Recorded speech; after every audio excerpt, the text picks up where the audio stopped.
কথা ছিল ভাইফোঁটা দেবে, বাড়িতে আসবে।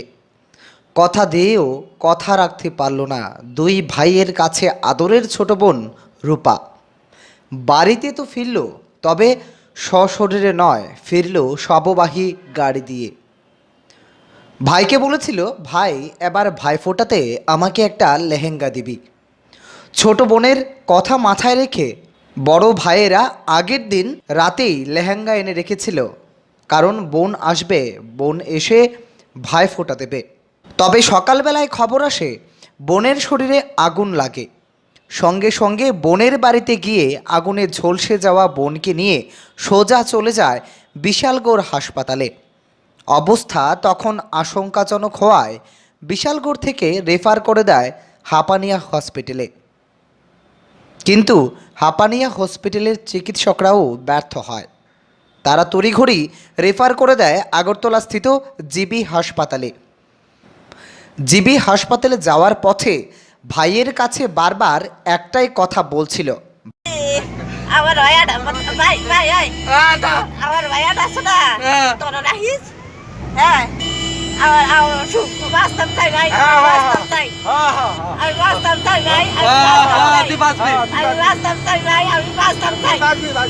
অবশেষে বিকেল 5টা 10 মিনিটে দুই ভাইয়ের এবং চিকিৎসকের চেষ্টাকে ফাঁকি দিয়ে চলে গেল না ফেরার দেশে। উল্লেখ্য, গতকাল সকাল আনুমানিক 9টার দিকে গোকুলনগর স্থিত স্বামীর বাড়িতে অগ্নিদগ্ধ হয় গৃহবধূ রূপা নট্ট। গৃহবধূর বাবার বাড়ির অভিযোগ, স্বামী রূপন সরকার এবং শাশুড়ির বিরুদ্ধে।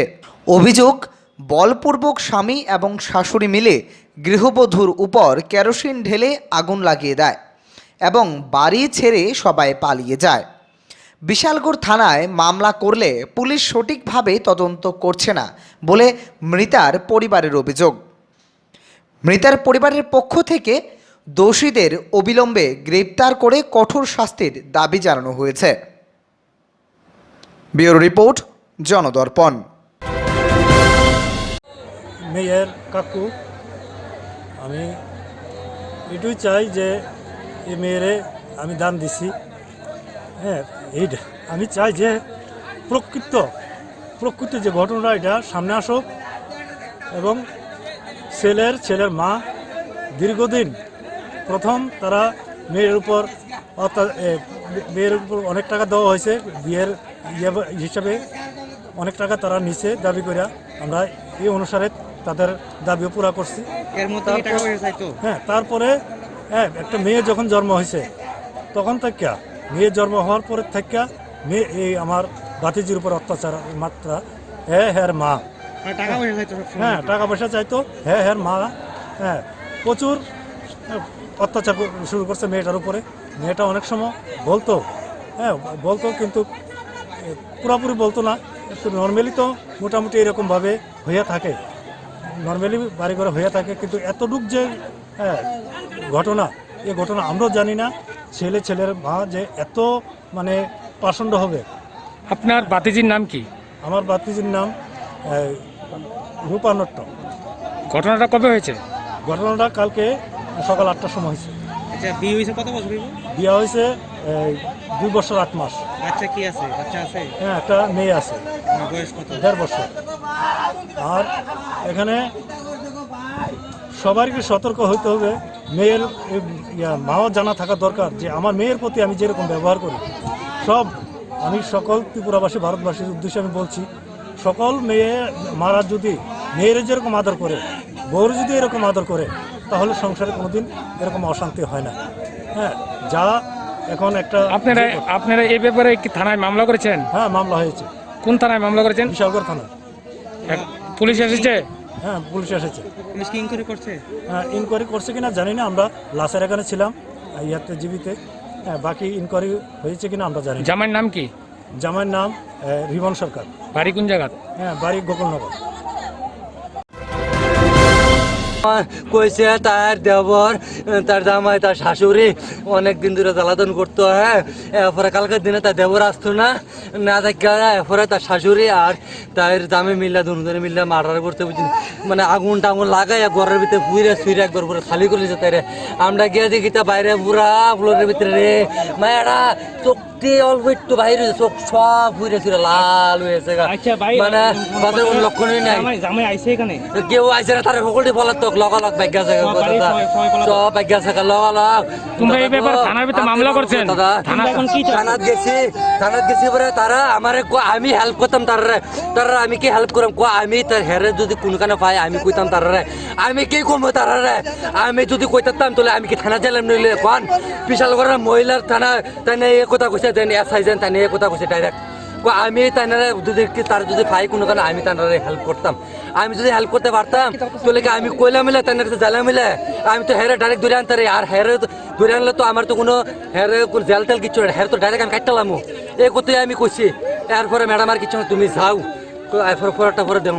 আজকে কইছে সকালবেলা কইছে 7টার সময় যাইতাম, হের বাচ্চাটা দিব। এরপরে বাবুরা আমি 7টা কইছে তারা আমি 8টার সময় বাড়াইছি, কোনো খবর নাই। তাই না আইসে না, এরপর তাই না কইছে আমি আইতাম না তুলে আমার সাপ দিয়ে ভাড়াবো, তোমরা যাইও তাইলে ওটা চাইলে খবর করবে তারা সহকার দেবো। কোনো খবর নাই, তারা এখন আইছে না, এখন অব্দি আইছে না, না কোনো খবর টবর আইসে না, কিচ্ছু আইসে না। তোমার কি মনে হচ্ছে যে থানায় এই জায়গা গাবলিত করছে? গাবলিত তো কথা দাদা না, গাবতলেন দা করলে তারা পুলিশ ইচ্ছা করলে 1 সেকেন্ডে আসামিরা লগালগ ধরতে পারে। তারা কোনো কিচ্ছু কোনো মানে রেসপন্সই নেই তারা কোনো। তারা চাইতেছে কোনটা যে দেখি আবার কেসটা আবার কোন দিকে যায়, এদিকে গরম মিলে এদিকে যাবো, হেঁটে গরম মিলে হেদিকে যাবো।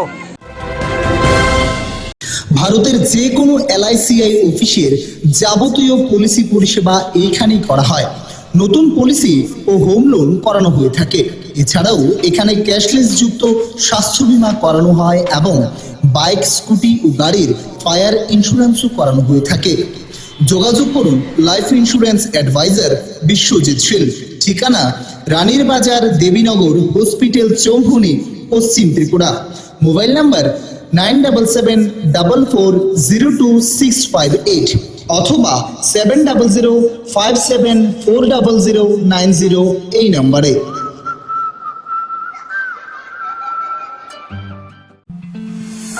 জনদর্পণ digital studio, we create, you celebrate.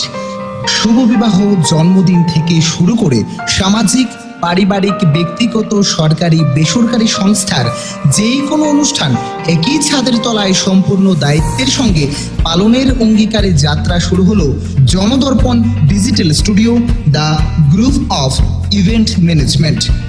Make your occasion priceless. এছাড়াও আপনারা পেয়ে যাবেন wedding videography, photography, video editing, digital photo album, short film, pre wedding, cinematography, cinematic wedding videography, documentary এবং সাকসেস স্টোরির মতন আরও অনেক কিছু। যে কোনো অনুষ্ঠানের জন্য যোগাযোগ করুন জনদর্পণ ডিজিটাল স্টুডিও, বর্দোয়ালি মিলন সংঘ, নিয়ার মোচা ক্লাব। মোবাইল নাম্বার 8794840801 এই নম্বরে।